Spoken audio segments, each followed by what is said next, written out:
이 말씀으로 바울과 빌립보 교회라는 제목으로 하나님의 말씀 나누도록 하겠습니다. 교회 창립 주일을 이렇게 준비하면서 이제 빌립보서 말씀을 다시 읽고 하면서 바울과 빌립보 교회와의 관계를 묵상하게 됐습니다. 오늘 1절에 보면 4장 1절에 보면 나의 사랑하고 사모하는 형제들, 요즘 번역되는 성경에는요 형제들, 형제 자매들 이렇게 번역해 놓는 데도 많이 있어요.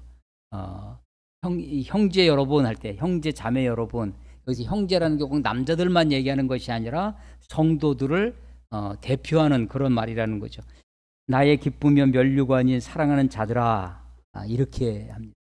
바울이 빌립보 교회를 정말 사랑하고 사모했을 뿐만 아니라 자기의 면류관이라고 그렇게 고백하고 있는 거죠. 빌립보서 1장에 보면 바울이 빌립보 교회를 향하여 1장 7절에 너희가 내 마음에 있다, 내 마음, 너 내 안에 있어, 그런 표현이죠. 교회가, 빌립보 교회가 바울 마음 안에 있답니다. 1장 8절에 보면 내가 예수 그리스도의 심장으로, 바울이 정말 아주 놀라운 단어를 쓰고 있죠. 그리스도의 심장으로 너희를 사모하고 있다고 그렇게 이야기합니다. 바울이 세운, 또 바울이 세우진 않았어도 바울이 양육하고 또 교제한 여러 교회들이 있는데 그 중에 특별히 이 빌립보 교회는 특별한 바울의 사랑을, 또 바울과 함께 교제하는 그런 교회였습니다. 바울의 전도 여행을 1차, 2차, 3차 여행으로 이야기를 하고 3차 여행 끝이 예루살렘입니다. 예루살렘에서 체포가 되죠.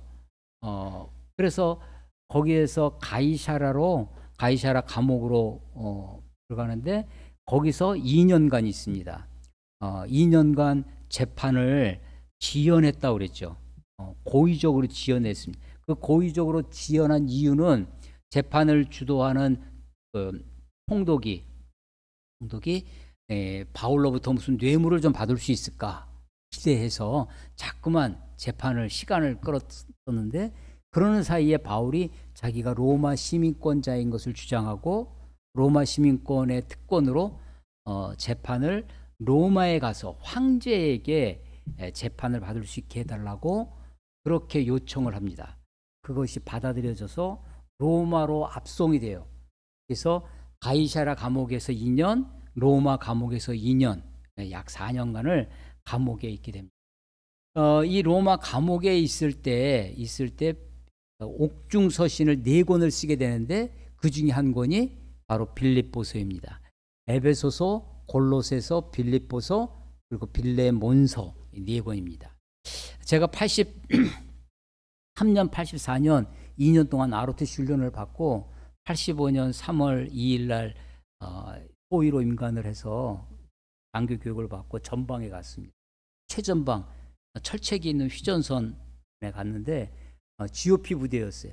그러니까 이제 그 부대는 GOP를 맡고 있는 부대가 힘이 되니까 그 부대 자체를 아예 교대를 해줍니다. 그래서 제가 간 부대가 곧 2달 후에 GOP에 투입될 부대였어요. 그래서 2달 동안 열심히 투입전 교육을 받고 그리고 이제 GOP 부대에 가는 거죠. 가기 전에 이제 마지막 이 토요일 주일 외박을 받아서 화천 시내, 그때만 해도 화천 시내 비포장도로였어요. 먼저 부풀 날리는 군성이 있는 데도 일요일 날 나가서 이렇게 목욕도 하고 작은 서점에, 그 시골에 서점이 있더라고요. 그래서 서점에 가서 봤더니 한쪽 구석에 김대중 옥중 서신이 꽂혀 있는 거예요. 85년도입니다. 전두환 군사정권 시절이죠. 당연히 그게 금서였을 겁니다. 그 책을 사가지고 신문지에 싸서 부대에 갖고 들어왔어요. 그리고 그거를 막 바쁘니까 읽을 틈이 없다가 이 더블백 군용 배낭이 있어요. 거기 맨 밑바닥에다가 그것을 가지고 철책에 들어가서 거기서 이제 그 책을 읽었었습니다. 내용은 사실은 아주 그냥 그렇게 심각한 내용 어떤 그런 건 없고 주로 아내에게 이유 여사에게 쓴 편지, 주로 딸에게 쓴 편지들을 모아놓은, 그러니까 아마 출판이 됐겠죠. 그래도 김대중이 썼다 했기 때문에 금서가 돼 있던 그것을 이제 읽은 적이 있고, 2000년대에 들어와서는 신영복 교수가 20년간 통일혁명당 사건으로 감옥에 있다가 석방이 돼서 성공의 교수로 있으면서 쓴 감옥에서 온 편지라고 하는 그 책도 상당히 감동 있게 봤었습니다. 우리나라만 이런 것이 아니라 인도에 네루 수상이라고 있는데, 네루 수상이 옥중에 있으면서 자기 딸에게 계속해서 편지를 보냅니다. 그러면서 딸에게 역사를 가리키면서 세계의 역사를, 그러니까 이게 보통 이 머리가 아니죠. 감옥에 있는 사람이 세계사를 편지를 써요. 그게 3권으로 나와 있어요. 네루의 옥중서신이 세계사의 이야기입니다. 그런 게 이제 옥중서신 남아 있죠. 바울은 옥중에 있으면서 2년 동안 특별히 로마 감옥에 있으면서 에베소서, 골로새서, 빌립보서, 그리고 빌레몬서 4권을 쓰게 됩니다. 거기서 일단 이 석방이 됐다가 다시 제2차 감옥에 들어가는데, 거기서 다시 쓰는 것이 디모데 전후서와 디도서, 그리고 순교합니다. 근데 이제 뒤에 있는 디모데 전후서와 디도서는 옥중에서 썼지만 옥중선지라고 이렇게 분류하지 않고, 그냥 그것은 목회자들, 자기 제자 디모데 디도에게 써서 그냥 목회서신, 우리가 이렇게 따로 분류를 하고 있죠. 빌립보 교회는 지난주에도 말씀드렸지만 바울의 2차 전도여행의 첫 번째 교회입니다. 그리고 2차 전도여행은 아시아에서 유럽으로 바울의 선교가 확장되어지는 그 시점이에요. 그러니까 유럽 선교의 첫 교회가 빌립보 교회입니다. 그 빌립보 교회로부터 지금 감옥에서 쓰는 이 옥중서신 로마서를 쓰게 된 로마 교회 로마 감옥에서 그 사이는 약 10년 정도의 차이가 있어요. 이 10여 년 동안 빌립보 교회와 바울이 서로 교류했다라는 것을 알 수 있죠. 그런데 이 10여 년 동안 바울이 빌립보 교회에 그냥 북박이로 있으면서 거기서 사역을 한, 요즘식으로 하면 담임 목사를 하는 것처럼 그렇게 빌립보 교회에 있었던 것이 아닙니다. 그러니까 처음에 바울에 의해서 빌립보 교회가 세워졌지만 10여 년 동안 바울은 2차 전도여행, 3차 전도여행, 예루살렘, 로마, 그러니까 빌립보 교회하고는 지금 우리가 뭐 인터넷을 통한 이 카톡으로 서로 교류하고 뭐 이런 정도가 아니라 간간히 들려오는 인편, 사람에 의해서 전달되어지는 소식, 그런 걸로 서로 교류하고 교제하고, 또 사람 편에 바울을 돕기 위한 후원금을 보내고, 또 그것을 받고, 또 사람을 보내고, 그런 식의 관계였을 것입니다. 그럼에도 불구하고 이 빌립보 교회와 바울은 대단한 신뢰관계에 있어요. 그럼 바울 서신을 쭉 읽어보시면 바울의 서신 맨 앞에 그리스도 예수의 사도 된 나 바울은, 자기가 사도인 것을 이렇게 강조하는 게 있어요. 바울의 어려움은 여러 가지 어려움도 있었지만 그 중에 하나가 뭐였냐면 사도권이라고 하는데, 사도권의 도전이 있어요. 네가 예수님하고 너는 이 바울은 만나본 적이 없는 사람입니다. 12사도, 예수님을 따라다니던, 예수님과 함께 복음서에 나와 있는 베드로, 요한, 야고보, 안드레, 빌립, 바돌로메, 이런 사람들은 다 예수님을 직접 보고 예수님부터 직접 말씀을 배우고 예수님과 함께 동행했던 사람들이에요. 근데 바울은 그런 육신의 예수, 부활 승천하시기 이전에 예수님을 만나본 적이 없는 사람입니다. 그런데 어떻게 네가 사도냐 된다라고 하는 사도권에 대한 도전이 있어요. 그래서 자기가 사도인 것을 변명하는, 사도인 것을, 예수님이 다메섹으로 가는 바울을 만나서 정오의 낮 그 강한 아주 특별한 부르심으로, 그래서 그 사도적 권위가 너 있느냐 없느냐, 그것을 이야기하는 것을 사도권 논쟁이라고 하는데, 그게 다른 복음서에 보면 다른 교회들, 고린도 교회라든지 이런 데 보면 그런 것들이 남아 있습니다. 그런데 빌립보서에는 그런 흔적이 없어요. 그래서 오히려 처음부터 자기는 그 예수 그리스도의 종이라고 고백을 합니다. 빌립보서 1장 처음에 1절에 보면 그리스도 예수의 종 바울과 디모데는, 자기가 그렇게 종으로 고백을 해도 교회는 자기를 뭐로 알고 있는 거예요? 사도로 아는 거예요. 그러니까 굳이 그것을 강조할 필요가 없어서 자기의 원래 모습으로 얘기하는 거죠.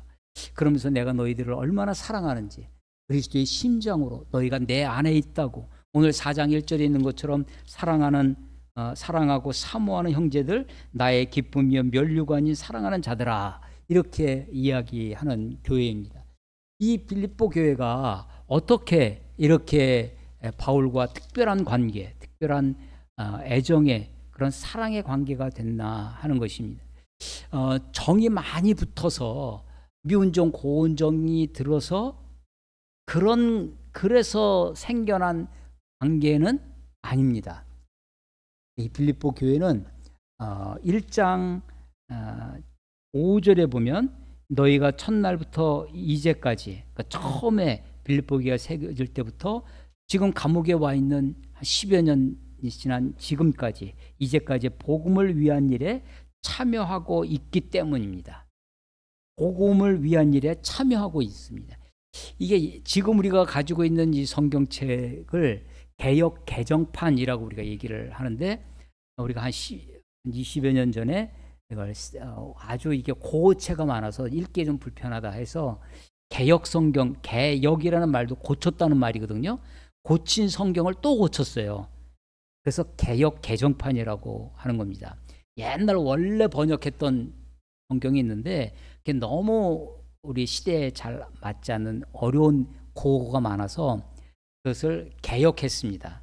그걸 개역 한글판이라고 그래요. 그 개역 한글판을 다시 개정했어요.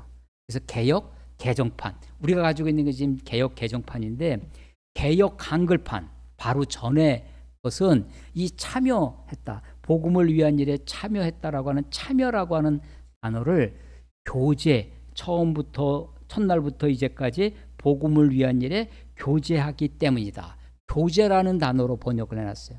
헬라어를 찾아보니까 원래 이게 헬라어가 여러분들도 잘 아는 단어가 있어요.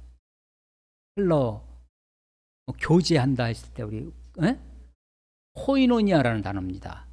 코이노니아라는 단어인데 그 단어를 그냥 우리가 교제라는 단어로 번역을 했었어요. 그런데 그 교제라는 것은 좀 즐겁게 놀고 하는 그런 뉘앙스가 우리가 많이 오고, 사실 그 단어의 뜻에는 참여하다, 오늘 이 새롭게 번역한 participate라고 하는 같이 참여, 복음을 위한 일에 참여하고 있기 때문이다라고 해요. 그래서 이 빌립보 교회가 바울에게 바울의 일, 어떤 일이냐면 복음을 위한 일에 이 빌립보 교회가 계속해서 참여하고 있었습니다. 그래서 이 복음을 위한 일이 10여 년 동안, 비록 자기 교회를 떠났지만 몸은 떠나 있죠. 바울의 선교의 일들에 참여를 하고 있어요. 어떻게 참여하냐면 물질적 후원을 통해서 참여합니다. 선교사님들 이야기를 들어보면 선교사님들의 일 중에 어려운 일 중에 하나가 선교 보고하는 일입니다. 파송한 교회나 파송한 단체로부터 매달 정기적으로 이렇게 선교 보고를 하도록 어떻게 사역을 했는지 요청을 받기도 하고, 혹은 자기가 자발적으로 보고를 보내기도 하고, 옛날에는 이것도 우리가 한 20년 전만 해도 국제 편지, 해외에서 편지를 받아 선교사님들이 써서 보내주는 편지를 받아보면서 이렇구나 했는데, 요즘은 워낙에 이제 이 인터넷 시대가 돼가지고 선교지의 소식들을 너무나 많이 빨리 받게 되죠.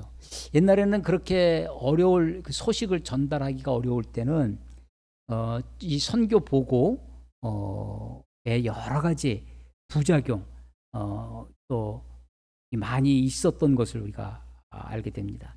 그런데 고대에 바울 시대 바울의 선교 여행을 이 빌립보 교회가 계속해서 보고를 받아서 바울이 저렇게 사역하고 있구나, 그걸 알아서 훈했을까? 이 빌립보 교회와 바울 사이의 신뢰 관계, 이 신뢰가 아주 탄탄한 그런 신뢰 관계였던 것을, 그래서 바울을 믿고 바울을 계속해서 물질적으로 후원하는 교회가 이 빌립보 교회였다라는 것을 알게 됩니다. 1장 6절에 보면 너희 안에 착한 일을 시작하신 이가 그리스도 예수의 날까지 이루실 줄을 우리가 확신하노니 라고 하는데, 바로 그 복음을 위한 일에, 그래서 이제 이 빌립보서를 읽으면서 어디에 참여했는가 라는 그 참여라는 단어를 검색해 보니까 1장 5절에는 복음을 위한 일에 참여했다 나오고, 1장 7절에는 은혜에 참여한 자가 되었다라고 이야기합니다. 3장 10절에는 고난에 참여했다. 빌립보 교회가 고난에 참여했답니다. 4장 14절에 보면 괴로움에도 참여해요. 4장 15절에는 그 괴로운 나의 바울 자신의 괴로움에도 참여합니다. 사실은 특별히 감옥에 갇힌 죄수를, 물론 이 감옥이 가이사랴 감옥은 유치장 같은 거였습니다. 실제로 철장이 있는, 그런데 로마 감옥은 그런 감옥이 아니라 그냥 일반 셋집이었어요. 가택연금처럼 그런 상태였습니다. 그래서 자유롭게 사람들이 접견하러 오는 사람들을 만날 수 있는, 그래서 사도행전 28장에 보면 바울을 만나러 오는 사람들과 바울이 그들에게 감옥에서 하나님 나라를 강론하는, 이야기하는 장면들이 나옵니다. 그렇지만 마음대로 돌아다닐 수는 없습니다. 그 집 안에만 있는 거예요. 아직 재판을 받지 않았으니까 미결수입니다. 로마 감옥에 있을 때까지도 바울이 재판 확정이 되지 않았으니까 미결수였지만 자유는 없는 그런 죄수였습니다. 그렇지만 가택연금 수준의 그런 감옥이었다고 해도 이 바울은 굉장히 중대한 죄수였습니다. 어떻게 알 수 있느냐면, 예루살렘에서 체포됐다고 그랬어요. 가이사랴 감옥에 가서 2년 동안 있다고 했는데, 가이사랴 감옥에 보내는 장면이 사도행전에 읽어보면 두 명의 백부장이 그를 호위합니다. 백부장은 부하가 몇 명이에요? 그게 백부장이 2명이 있다는 것은, 아니 지금 바울 1명을 가이사랴 감옥으로 예루살렘에서 지금 죄수를 옮기는 거예요. 그런데 200여 명씩이나 그를 왜냐하면 바울을 죽이려고 했던 사람들이 있어요. 그래서 사도행전에 보면 내가 바울을 죽이기 전까지는 밥도 안 먹겠다고 막 이렇게 결사적으로 달려드는 사람들이 있었습니다. 그 정보를 듣고 이 죄수가 재판도 받기 전에 죽으면 이 죄수를 감독하고 관리하는 이 천부장이 문책을 받을 수 있으니까 200여 명씩이나 호위를 하는 거예요. 기병도 몇십 명씩 달려 있었습니다. 그러니까 더군다나 또 가이사랴에서 로마로 압송을 하죠. 그때도 백부장 1명이 동행을 해서, 백부장이 이 바울을 로마로 가는 그 항해 배를 거기를 함께 동행해서 압송해 갑니다. 그러니까 중요하지 않은 죄수라면 황제에까지 보낼 일도 없었죠. 왜냐하면요, 이 바울이 어떤 큰 내란을 일으켜서가 아닙니다. 바울이 사상범이에요. 정치범입니다. 세상을 요동시킬 수 있는 사상범이기 때문에 비록 한 사람이지만 세상을 흔들 수 있다고 생각을 해서 정치범이어서 이렇게 중하게 다루는 거죠. 그래서 바울이 지금 비록 로마 감옥에 가택연금 그 집 안에서는 자유롭게 있었지만 사실은 이 재판에서 죽을 수도 있는 재판 이후에 우리가 지금 내란 재판 중에 있는데 내란의 죄는 사형 아니면 무기징역 처벌이 그것밖에 없어요. 뭐 징역 10년 이런 거는 내란 저기에 없습니다. 그러니까 이것은 굉장히 중대한 범죄인 것을 알 수 있는 거죠. 바울이 그런 입장이었습니다. 그럼에도 불구하고 바울이 그 속에서 갇혀 있지만 자기가 사랑하는 교회를 위하여 편지를 쓰고 있는 게 바로 빌립보서다라고 하는 것입니다. 바울을 묵상해 봅니다. 바울을 묵상해 보면 바울은 정말 자유로운 사람입니다. 아니 지금 바울의 처지 상황은 어떤 처지였냐면 자유를 잃었죠. 죄수로 감옥에 갇혀 있어요. 그런데도 그는 그런 상황, 그런 형편을 뛰어넘는 참으로 자유로운 사람이었습니다. 그러니까 바울은 상황이나 처지로부터 자유로운 사람이었어요. 거기에 매여 있지 않았습니다.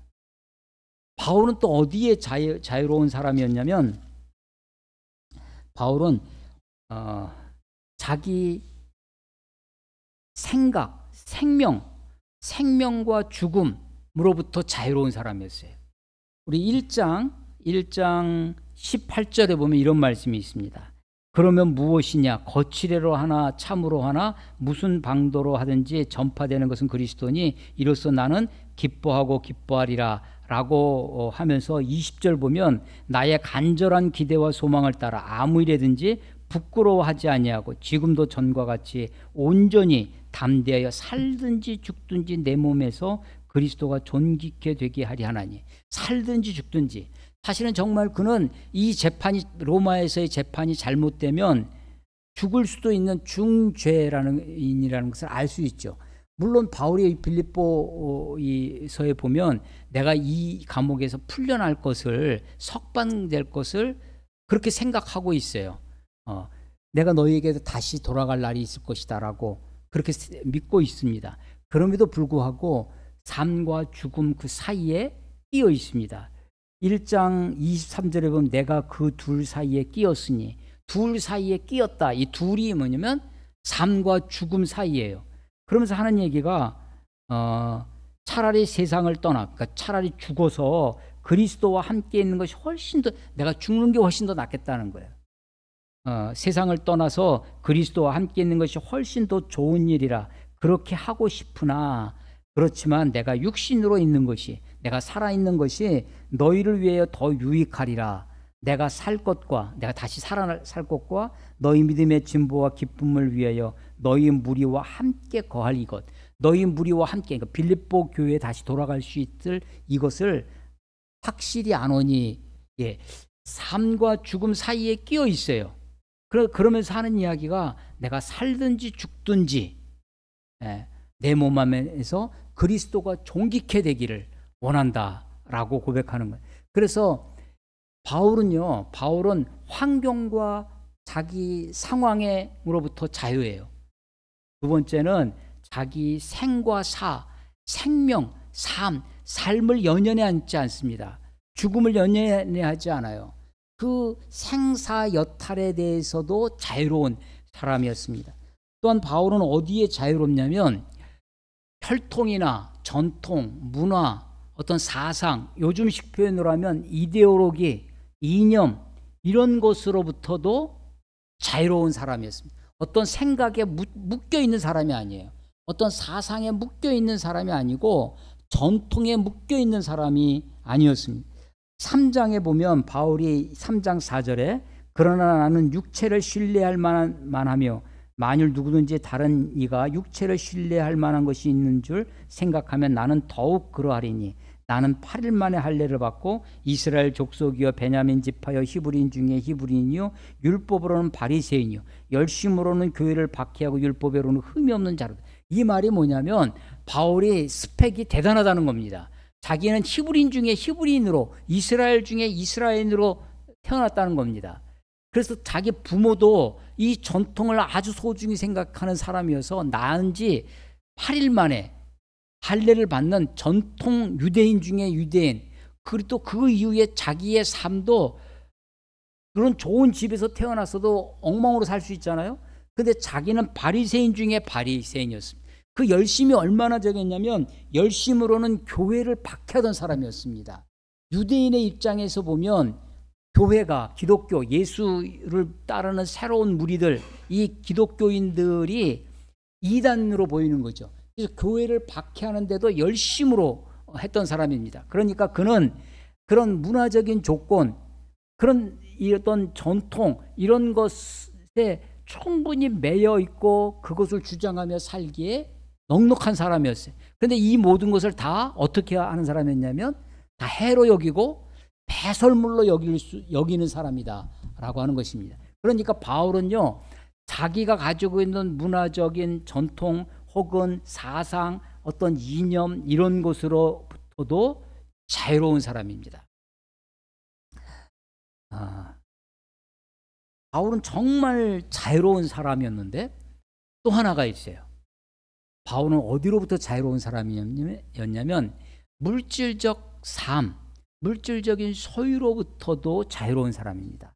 4장 우리 후반부의 10절 이하에 보면 11절에 내가 궁핍함으로 말하는 것이 아니라, 이 빌립보 교회가 계속해서 물질적으로 후원을 해줬는데 또 편지를 보내잖아요. 나 좀 더 도와다오. 물질적으로 내가 궁핍해서 말하는 것이 아니라는 거예요. 어떠한 형편이든지 나는 자족하기를 배웠노니 나는 비천에 처할 줄도 알고 풍부에 처할 줄도 알아. 모든 일에 배부름과 배고픔과 풍부와 궁핍에도 처할 줄 아는 일체의 비결을 배웠노라. 내게 능력 주신 자 안에서 내가 모든 것을 할 수 있느니라. 네. 그러니까 바울이 물질적인 그 삶에 경제적 노예가 되지 않았어요. 거기로부터도 자유로운 삶이었습니다. 바울은 비록 지금 감옥의 죄수로 있어요. 그렇지만 바울은 그야말로 자유인 중에 자유인입니다. 여러분, 자유라고 하는 말의 뜻은 자유, 스스로 자자에 유는 말미암을 유자예요. 스스로 말미암는다는 것입니다. 비슷한 한자가 자발이 있어요. 자발적으로 한다 했을 때 스스로 발동을 하는 거죠. 스스로 발동. 자유의 반대는 무엇입니까? 그러면 타유. 타유입니다. 타유. 자유의 반대가 구속, 얽매임이 아니라 스스로 말미암는 것. 반대는 남으로 말미암는 거예요. 남이 시켜서 억지로 하는 것. 이게 타발이죠. 자유가 아니라, 자유는 스스로 말미암는 거예요. 이 스스로 말미암는 이 자유가 가능한 것이 있어요. 어떨 때 자유하냐면 이 자유의 힘은 기쁨입니다. 기쁨이 자유하게 해요. 그런데 자유를 착각하게 하는 것이 있어요. 자기 멋대로 사는 삶, 자기 마음대로 사는 삶. 자유는 자유인데 기쁨도 이게 아주 이 경계선이 있는 게 있어요. 기쁨이 있는데 기쁨도, 쾌락도 기쁨이 있어요. 그러니까 자기 본능적 쾌락, 자기 육체적, 제가 이번에 읽은 책 중에 하나가 참을 수 없는 존재의 가벼움, 밀란 쿤데라가 쓴 이 책이 있습니다. 그 책을 계속 읽으면서 도대체 참을 수 없으면 어찌할 건데 이런 생각이 계속 들기도 하고, 80년대 말에 나온 책인데 우리나라에서 100만 부 이상 팔린 책이라고 해요. 그 책을 알고는 있었는데 읽기는 최근에 읽었습니다. 거기에 주인공이 외과 의사, 체코 사람이에요. 밀란 쿤데라도 외과 의사가, 아주 유능한 외과 의사가 나오는데 이 사람이 이 여자를 200여 명을 만났다고 그래요.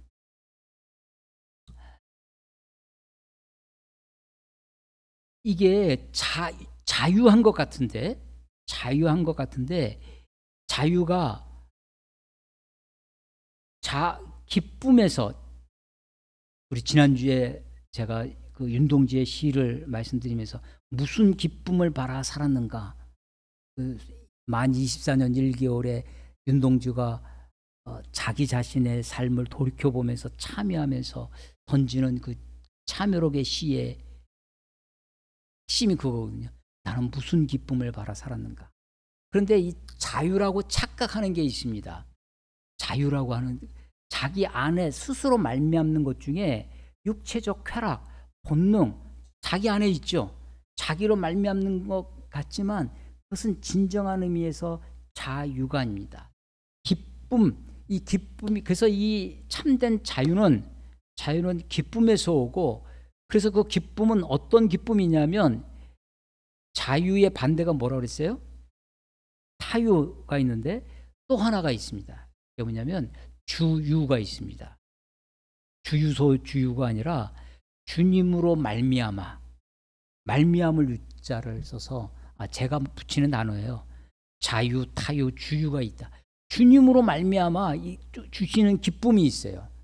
그래서 바울은 정말 이 기쁨의 사람이었습니다. 정말 환경과 처지와 상황을 뛰어넘어서 살아가는 그런 사람이었습니다. 환경으로부터 자유롭고, 생사로부터 자유롭고, 문화, 전통, 이념으로부터도 자유롭고, 물질적 생활로부터도 자유로운, 그리고 이 자유가 돈이 많아야, 물질이 많아야 자유가 생기는 것이 아닙니다. 물질이 많아도 오히려 그 물질에 매여 갈 수 있어요. 내가 경제적으로 궁핍한 중에 있어도 자유하게 살 수 있습니다. 자족, 이 일체의 비결이 그 속에 있다는 거죠. 바울이 사랑하는 빌립보 교회를 향하여 쓰는 편지입니다. 그렇다고 해서 이 빌립보 교회가 그야말로 이상적인 교회였느냐? 그렇지만은 않습니다. 빌립보 교회도 여러 가지 문제가 있습니다. 특별히 오늘 4장 2절에 보면 아주 그 특정인을 거명하면서 유오디아를 권하고 순두개를 권하노니 주 안에서 같은 마음을 품으라. 이 이야기는 뭐예요? 이 사람들이 어떤 상황이겠어요? 같은 마음을 품고 있지 않기 때문입니다. 이 같은 마음이라고 하는 것이 어떻게든지 뭉치면 살고 흩어지면 죽는다, 어떻게든지 우리가 함께 뭉쳐있자라고 하는 것이 아니라, 사실은 지난주에 말씀 나눈 것처럼 예수 그리스도의 마음을 품는 거죠. 너희 안에 이 마음을 품으라 곧 그리스도 예수의 마음이니라고 하는 그 같은 마음을 품는 겁니다. 그런데 이 유오디아와 순두개가 이 교회 공동체 안에, 이 빌립보 교회 안에 리더십이 있는 사람이었습니다. 아마도 이 두 사람은 여자였던 것 같아요. 그래서 오늘 성찬식에 내가 여자 집사님 두 분을 세웠는데, 그러나 교회 안에 리더십의 갈등이 있는 거죠. 자기 주장들이 있으니까. 그래서 그것 가운데 그리스도의 마음은 뭐냐면 자기를 비우는 거라고 그랬습니다. 자기를 낮추는 것이. 그래서 이 마음은 정서, 감정, 기분이 아니라 애티튜드라고 하는 태도다. 삶의 자세, 그리스도의 태도, 그리스도의 자세는 자기를 비우는 거다. 자기를 낮추는 것이다. 그 마음을 품으라는 겁니다. 그래서 권하고 권하노니 라고 얘기해요. 그런데 3절, 또 참으로 나와 멍에를 같이 한 내게 구하노니 복음에 나와 함께 힘쓰던 저 여인들을 돕고, 또한 글레멘드와 그 외에 나의 동역자들을 도우라. 권하고 구하고 또 도우라고 말합니다. 그 이유가 뭐냐면 그 이름들이 생명책에 있기 때문이에요. 우리가 막 그냥 싸워요. 갈등해요. 그런데 저 사람이 내가 주님 품에 가면 만날 사람이에요. 천국에서 만날 사람이에요. 생명책에 있는 사람들입니다. 4절에 주 안에서 항상 기뻐하라. 내가 다시 말하노니 기뻐하라. 너희 관용을 모든 사람에게 알게 하라. 주께서 가까우시라. 가깝다. 주께서 가깝다. 이것도 종말론적인 표현입니다. 주님, 내가 죽어서 십자가에 가면 주님을 만날 거예요. 생명책에 있느니라. 주께서 가까우시니라. 이게 다 종말론적인 그런 표현들이에요. 그래서 그 주님을 그걸 생각하면 주님 품에 갔을 때 우리가 주님을 앞에 우리가 어떻게 저 사람 원수처럼 싸우다가 어떻게 그걸 만나겠어요? 그러니까 그걸 생각해서라도 지금 그 사람과 화해하고 또 너희 관용을 모든 사람에게 알게 하라 라는 것도 마찬가지죠. 내 관용을 베풀어야 할 주님 품에 갔을 때 종말론적인 하나님의 시선으로 봐야 된다는 것입니다. 바울이 이 빌립보 교회를 향해서 자기 자신에게 향하여 기뻐하라고 합니다. 타인을 향하여 대인관계에 있어서는 관용을 모든 사람에게 알게 해요. 그리고 주님을 향해서는 기도하라고 합니다. 아무것도 염려하지 말고 다만 모든 일에 기도와 간구로 너희 구할 것을 감사함으로 하나님께 아뢰라. 그래서 4절, 5절, 6절이 4절은 자기 자신을 향하여 대아적인 겁니다. 기뻐하라는 거예요. 5절은 관용을 모든 사람에게 알게 해라. 대인, 다른 사람을 향하여는 관용을 알게 해야 돼요. 대신 6절은 하나님을 향하여 대신 관계에 있어서는 기도하라는 겁니다. 아무것도 염려하지 말고. 그래서 4절, 5절, 6절이 대아, 대인, 대신, 안으로, 옆으로, 위로 기뻐해라, 관용을 알게 해라, 그리고 하나님께 아뢰라, 기도해라 라는 말입니다. 아무것도 염려하지 말라라고 해요. 염려는 문제를 묵상하는 겁니다. 묵상은 하나님을 묵상하는 거예요. 말씀은 말씀을 묵상하는 것. 우리가 묵상은 말씀을 묵상하는 것이지 내가 당한 일, 내 처지, 내 앞에 있는 문제만 곱씹어, 어려움만 곱씹으니까 거기서 계속 쓴물이 올라와요. 내 상황을 하나님께 맡기고 하나님 내가 이러이러한 상황에 있습니다. 나에게 이런 문제가 있습니다. 하나님 도와주십시오 라고 기도하고 하나님을 묵상하는 거예요. 하나님이 어떤 분이신지, 하나님이 나에게 어떻게 하시는지, 이게 묵상입니다. 염려는 문제를 생각하는 것이고, 염려, 염자도 생각 염자예요. 여자도 생각 여자입니다. 생각을 해요. 염려가 많은 사람 생각이 많아요. 그 대신 기도가 많아야 됩니다. 하나님을 묵상하고 하나님의 말씀을 묵상하는 것이 되어야 할 것입니다. 그리하면 7절에 모든 지각에 뛰어난 하나님의 평강이 너 그리스도 예수 안에서 너희 마음과 생각을 지키시, 너희 문제를 해결해 주시겠다는 것이 약속하시는 것이 아니라 우리 마음과 생각을 지켜주시겠다고. 8절에 무엇이든지 참되며 무엇이든지 경건하며 무엇이든지 오르며 무엇이든지 정결하며, 계속해서 반복되어지는 단어는 무엇이든지입니다. 교회 일만 하는 것이 아니라 가정일, 학교일, 직장일, 무슨 일이든지 내가 주님 앞에서 하는 것입니다. 무슨 일이든지 무엇이든지 정결하게, 무엇이든지 학교일이나 직장일이나 가정일이나 누구를 만나든지 어떤 사람을 만나든지 하나님 앞에서 살아가는 삶을 이야기합니다. 그래서 무슨 일이든지 이것들을 생각하라는 거예요. 생각 없이 사는 것이 아닙니다. 9절에 너희는 내게 배우고 받고 본 바를 행하라. 바울은요 아주 용감한 사람입니다. 너희는 나를 본받으라 얘기하죠. 미메테스라고 하는데 바울이 자기 자신을 본받으라고. 그러면 그렇게 해서 행하면, 그리하면 평강의 하나님이 너희와 함께 계시리라. 행함이 없으니까 생각이 없고, 행함이 없으니까 평강의 하나님이 없고 불안과 염려와 걱정이 쌓여가요. 생각하고 이것들을, 주님을 생각하고 말씀을 생각하고 그 말씀대로 행하면 평강의 하나님이 우리와 함께 하실 것입니다. 너희 마음과 생각을 지키시리라. 누가? 하나님의 평강이, 평강의 하나님이. 그래서 7절과 9절에 평강의 하나님, 하나님의 평강이 우리를 지켜주시고 우리와 함께 해주신다고 약속하고 계시는 것입니다. 자, 바울과 빌립보 교회, 빌립보서를 한 번 읽는데 보통 속도로 13분 걸립니다. 좀 빨리 읽으면 10분 이내로 읽을 수 있는데, 다시 한번 여러분 빌립보서를 1장부터 4장까지 읽어보시고 바울과 빌립보 교회가 어떤 관계였을까를 생각해 보시고, 바울이 지금 어떻게 권면하는지, 내가 어떻게 말씀을 붙들고 살아야 할지, 바울의 자유는 또 어떤 면이 있는지, 그럼에도 불구하고 바울이 자기를 종이라고, 예수께서 나를 붙잡힌 바 된 그것을 잡으려고 쫓아간다고 얘기하는 것이 바울입니다. 바울의 자유는 프리덤, 아주 그냥 자기 마음대로 하고 싶은 그런 자유가 아닙니다. 자유로 말미암는, 기쁨으로 말미암는, 주님으로 말미암는 주유의 삶, 기쁨의 삶이 그의 힘의 근원이었던 것을 고백합니다.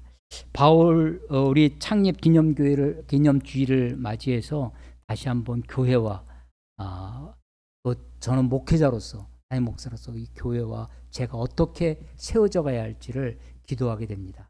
하나님께서 우리의 삶을, 여러분의 삶을, 우리의 인생을 이끌어 주시고 교회를 붙들어 주시기를 축원합니다. 기도하겠습니다. 하나님 아버지의 은혜를 감사합니다. 오늘도 주님 앞에 섭니다. 주의 말씀 앞에 우리의 삶을 드립니다.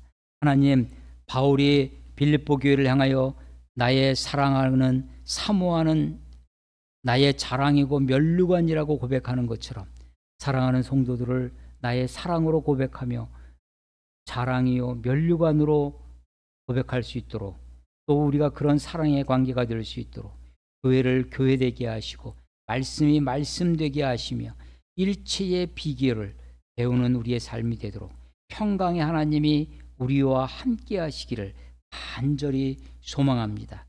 주님을 찬양합니다. 주님 영광 받아 주시옵소서. 예수님의 이름으로 감사하며 기도드렸사옵나이다. 아멘.